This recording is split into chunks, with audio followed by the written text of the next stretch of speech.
you, Terry, and very welcome to see you all here. We have been talking a lot about drought in the past few years, but mainly through webinars and online meetings, so it feels very good to see you all in person here, that we also have the opportunity to have a coffee break together later and a drink this evening. I will start with a very short introduction to set a scene on what the impact has been of the drought of the past few years on groundwater levels in Flanders. And I see most people in the room are actually from Belgium or the Netherlands, but I also see many faces from other countries, from Southern Europe, but also from Africa and Latin America. And I can imagine that those people are thinking, why a drought session in Belgium and the Netherlands? Because isn't that a country where it always rains? And this was actually also our reality of this summer. But the years before, we have seen quite a different reality we were suddenly faced with. So as Perry said, in 2018, but also 2019, 2020, we have had very long, intense periods of drought, which have had a number of effects, mainly on nature, but also on agriculture. And you can imagine that we really started to freak out when we read this, that even our beer and fries would be threatened by the drought. There will be many aspects of the drought discussed this afternoon, but obviously I would like to focus on the effect of drought on groundwater. Because obviously we always assume that groundwater is much better protected against drought than surface water. So it was quite interesting to see in these dry years what the effect would be on groundwater levels in a country as Belgium and the Netherlands.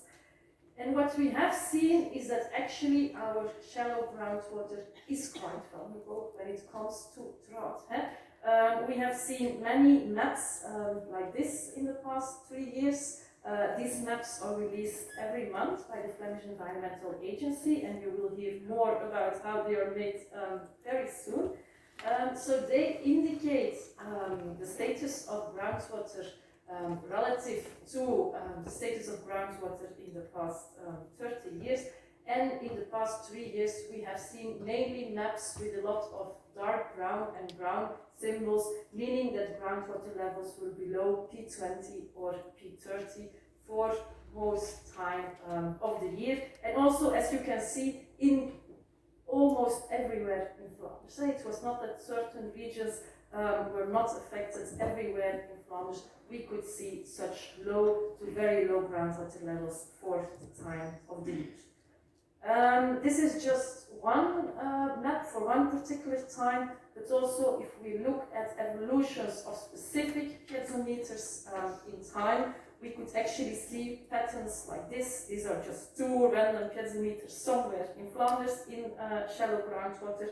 And what we could see, as you can see on these examples, that actually in many observation wells, the lowest groundwater levels we have observed in the past 30 years were, as you can see here and here, in the past 3 years. And this is of course an alarming signal if you see that the lowest levels that you have observed over decades are in the very near past.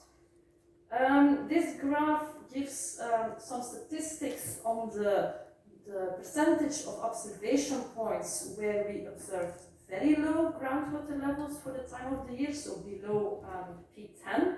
And so you could see until 2018, let's say, for most months in the year, only a small number of observation points were below P10. But then you can see from 2018, suddenly this percentage jumped very high until 60, 70, 80% of observation points were actually groundwater levels were very low for the time of the year.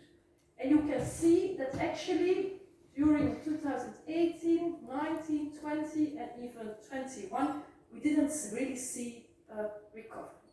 So even in those years there were obviously also periods which were less dry, but so we noticed that our groundwater is quite vulnerable to drought, but we also noticed that it's not obvious that after some rain the recovery will come fast. What we saw is that we actually needed lots and lots and lots of rain, which we have had in the past few months, to get to, let's say, a more normal situation where only a small number of observation points of shallow groundwater have very low levels for the time of the year. Is this an issue? Because some people say, yeah, sometimes groundwater is a bit higher, sometimes it's a bit lower. That's just nature taking its course. Why should we be worried about this? Well, I think most people in the room are convinced that we should be worried about this. But again, to set the scene for what is coming next in this session, just a small overview of why we are worried about these low groundwater levels. We see a very strong and direct impact on nature. We have seen in many nature reserves where vegetation is directly or indirectly fed by groundwater, that vegetation is suffering. Vegetation is suffering mainly because we had several years of drought in a row. 1 year of drought vegetation, I think, can deal with, but if it's year after year after year, we have seen damage in many nature reserves. We could also see that agriculture is obviously a quite direct victim of drought. Lower groundwater levels means drier soils, means less production and also more costs for irrigation, obviously. I think you also all know that groundwater and rivers are interconnected water reservoirs, and especially here in lowland countries as we live in. So we could also see that these lower groundwater levels also result in lower base flow to rivers, which were obviously already affected a lot by meteorological drought. So these two effects strengthened each other, and also these low groundwater levels made that in many small rivers we could see that even in the rivers the recovery after drought took very long time, because the base flow was reduced for a very long time. Obviously, low groundwater levels can also be of concern for drinking water supply. In Flanders, approximately 50% of our drinking water comes from groundwater.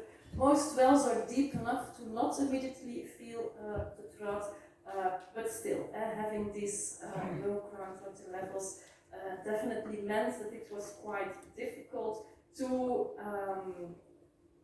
have groundwater as a solution for the increased drinking water demand during drought. And then we also see other effects of low groundwater levels, such as salinization of groundwater, which we are worried about, especially in coastal areas, of course. We also see that dry soils are vulnerable for subsidence or shrinkage. And we also see, unfortunately, that low groundwater quantity often is also associated with low groundwater quality. Okay, this is what I wanted to start with. So the message, I think, is clear. Yes, our groundwater is vulnerable for these periods of drought, and yes, this has had an important impact in Flanders. So now I give the floor to Perry, who will explain you more on the situation.